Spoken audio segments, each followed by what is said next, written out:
My brother had everything. I had nothing.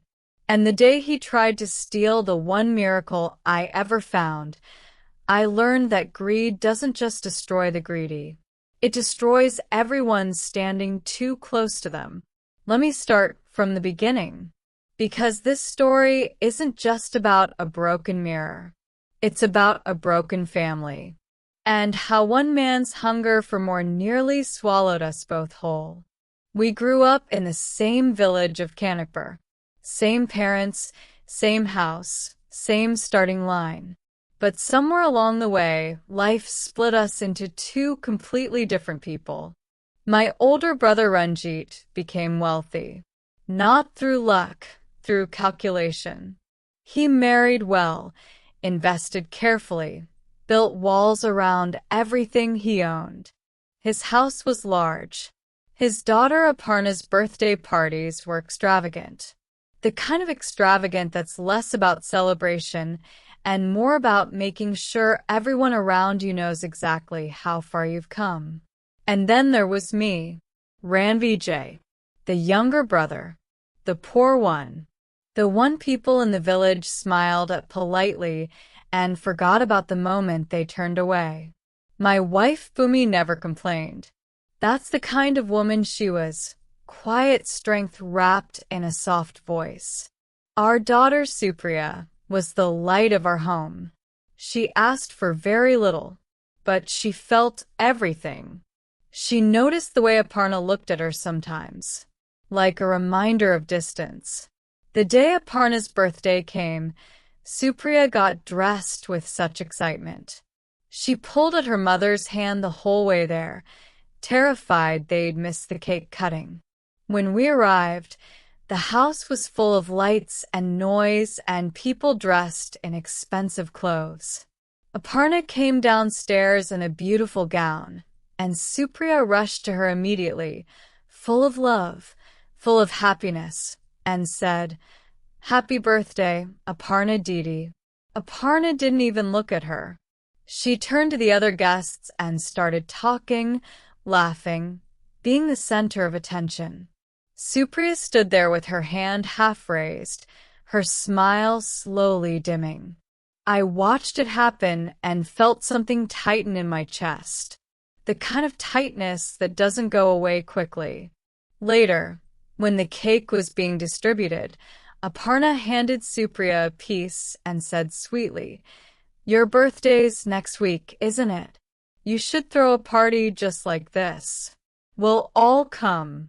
She smiled when she said it, but the smile wasn't kind.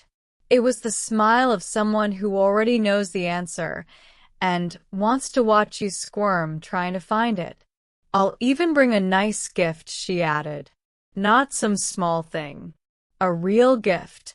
Supriya said nothing on the walk home, but I saw her face, and I made a silent promise to that face.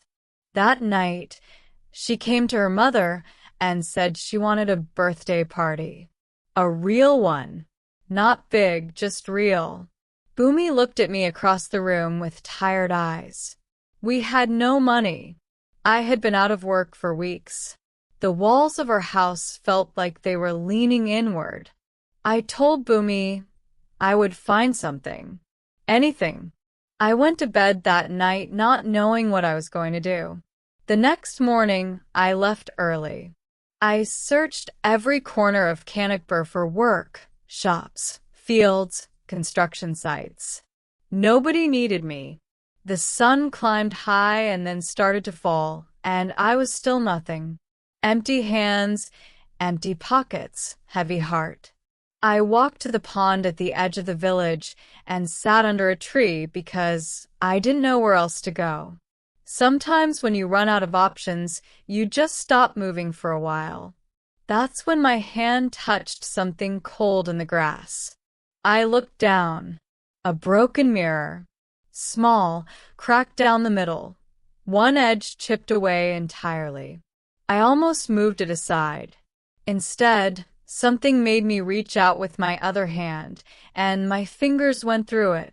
Not against the glass. Through it. like the mirror was a doorway disguised as a broken thing. I didn't think.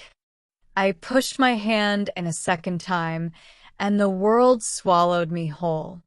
On the other side was something I have no proper words for. Trees taller than I had ever seen. Waterfalls that caught light like they were made of diamonds. Birds singing in a language that felt like it was meant for you specifically. Fruit hanging from every branch. Colors that don't exist in the ordinary world. I stood there completely still, like if I moved too fast, it would all disappear. Then a small bird landed on a branch near my head and said, "Traveler of the mysterious broken mirror, welcome to our world. Come. Follow me. I will take you to your destination." I didn't understand how a bird was speaking to me, but I had run out of the kind of pride that refuses miracles. I followed. The bird led me through that impossible world until we reached a clearing filled with gold and silver coins stacked in towers that caught the light like small suns. I had never seen anything like it. I stood at the edge of it completely overwhelmed. Then the goddess of the treasure appeared, calm, ancient, unhurried, and said simply, "If you have come this far, take what you need and go." What I need?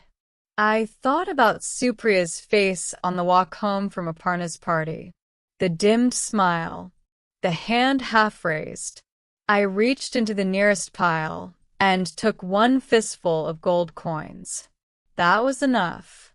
That was exactly what I needed and nothing more.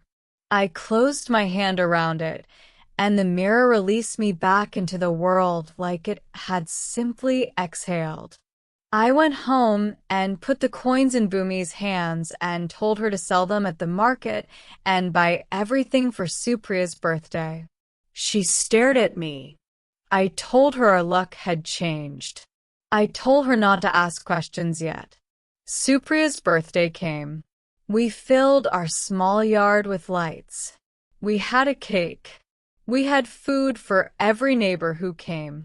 Supriya wore a new dress and laughed so loudly that the sound went all the way down the street. When Ranjit and his family arrived, I watched my brother's face change the moment he walked through the gate. The smile he wore when he arrived shrank slowly. His wife Gauri's eyes moved around the yard like she was calculating something. They ate. They smiled politely.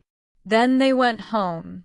That night, I didn't know what was being decided in my brother's house. I didn't know the conversation that happened after the door closed behind them. I was at home watching my daughter fall asleep with the birthday crown still on her head, and I felt something I hadn't felt in months. Enough. What I didn't know was that Ranjit had seen me go to the pond. He had followed me once before, not to check on me, To spy on me. He had hidden behind a tree and watched me reach into the broken mirror and disappear. He went home that night burning with one question: why did my little brother get rich and not me? So he invented a crisis. He climbed into bed and told Gauri to summon me. Gauri came to my door with a worried face and said Ranjit was very ill. His condition was serious. The doctor needed a lot of money for treatment. My heart squeezed immediately. I didn't hesitate. I told them not to worry. I would find the money. I would be back. I went to the pond. I found the mirror. I went through.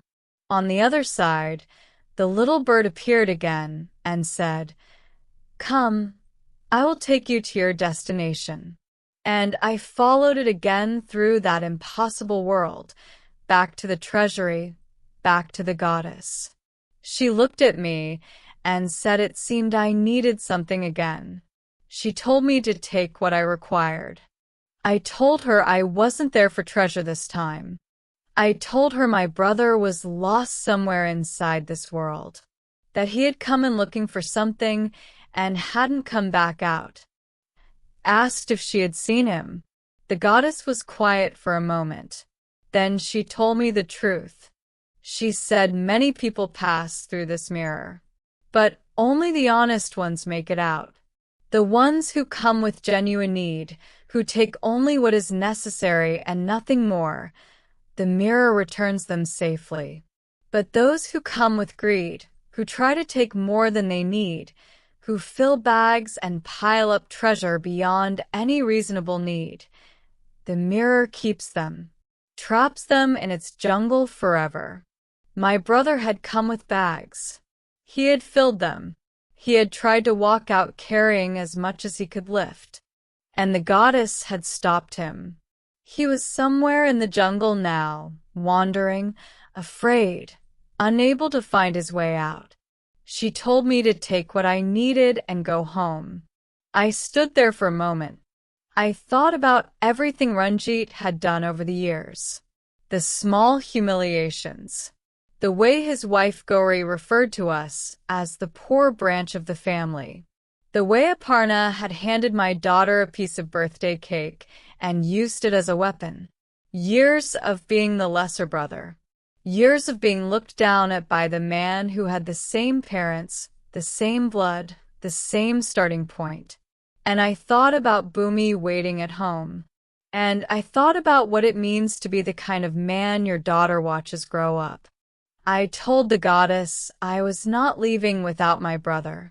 She looked at me for a long time. She said his greed could trap him for life. She said if I chose to stay and search for him, I might never find my way out either. She was giving me a clear exit, a clean life without the weight of a brother who had never treated me the way a brother should. I said I understood. And I said I wasn't leaving. Something shifted in her expression. Not surprise exactly, more like recognition. She said she had not seen this kind of person in a long time. Someone who had nothing to gain and chose to stay anyway. She told me to walk left through the deepest part of the jungle. That's where the lost and the greedy end up.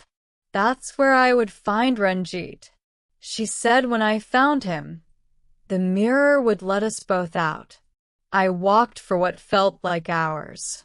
The jungle inside the mirror was different from the beautiful part, darker, with trees so close together that the light barely reached the ground. I called Ranjit's name until my voice went hoarse. I kept going because stopping felt like giving up on something more than just him. I was fighting for the version of our family that had never quite existed, but still could. I found him under a tree. He was sitting with his knees pulled to his chest, crying like a child.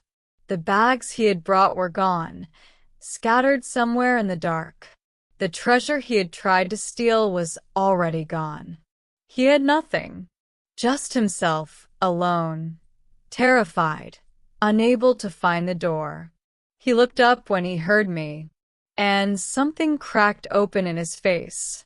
He didn't ask how I found him. He didn't explain himself. He just said, "I knew you would come." And then his voice broke completely, and he said, "My greed did this. I saw what you had. I wanted it for myself. I wasn't sick. I lied to you. I followed you. I used you. And still you came back for me." I sat down next to him for a moment. Not to comfort him. Not yet. Just to sit in the truth of what he had said without rushing past it. He had lied. He had manipulated me. He had used my love for him as a tool to get what he wanted. That was real. That deserved to be acknowledged in silence before anything else. Then I stood up and held out my hand. He took it. The moment our hands connected and I stepped forward, I felt the mirror pull us both, like a current recognizing that what needed to happen had happened. We came out on the other side in the long grass by the pond, both breathing hard, both blinking in the ordinary sunlight of our ordinary village. Ranjit sat in the grass and didn't speak for a long time. Then he looked at me and said things I had waited years to hear, not because I had demanded them, but because he had finally seen himself clearly enough to mean them. He said he would never treat me the way he had treated me again. He said he was sorry for every year of it. He said he wanted to be a real brother. I didn't cry. I had done all my crying a long time ago, alone, in ways nobody saw. I just nodded and told him we should go home, that the women were waiting and worrying, and there was no reason to make it longer than it needed to be. When we got back, Gauri was the one who surprised me most. She sat down with everyone and said out loud, without anyone forcing her, that she had been wrong, that she had looked down on us and she was ashamed of it, that she would never do it again, that she wanted to be family for real, not just a name. She asked me to forgive her. She asked Bhumi to forgive her. She looked at Supriya and said it with her eyes as much as her words. Some apologies you don't trust immediately. Some you file away and watch over time to see if they hold. That's what I did. I didn't throw my arms around her and declare everything healed. I smiled. I said there was nothing to forgive, which was a polite way of saying, let's see who you are tomorrow and the day after. But I believed it might be real. And that was more than I'd believed the day before. Here is what I know now that I didn't know then. The broken mirror never appeared to Ranjit first. It appeared to me, sitting in the dirt by the pond, out of work, humiliated, choosing not to steal even when everything in my life said I had a reason to. The mirror found me because of that. The treasure goddess gave to me because I came with genuine need and left the moment I had enough. You cannot cheat a mirror. You cannot cheat a world that sees through you. You can only cheat yourself, and the price of that is everything you were trying to gain in the first place. My brother came home with nothing in his hands, and everything that actually mattered still intact. His life, his family, the possibility of becoming someone better. And me? I came home the same way I had entered that mirror world, with exactly enough. Not more. Just enough. That has always been the whole secret. Not the mirror. Not the gold. Not the goddess or the bird or the jungle. The secret is knowing what enough actually means, and having the discipline to stop there, even when more is sitting right in front of you, glittering, waiting, pretending it won't cost you anything. Most people reach for the extra handful. Most people fill the bags. Most people end up wandering in the dark, wondering how they got so lost. I went home. I ate dinner with my family. I watched Supriya sleep with the birthday crown still on her head, and I thought, this right here, this is the treasure. This was always the treasure. Some people spend their whole lives looking for the broken mirror. They wouldn't recognize the real door, even if they were already standing in front of it.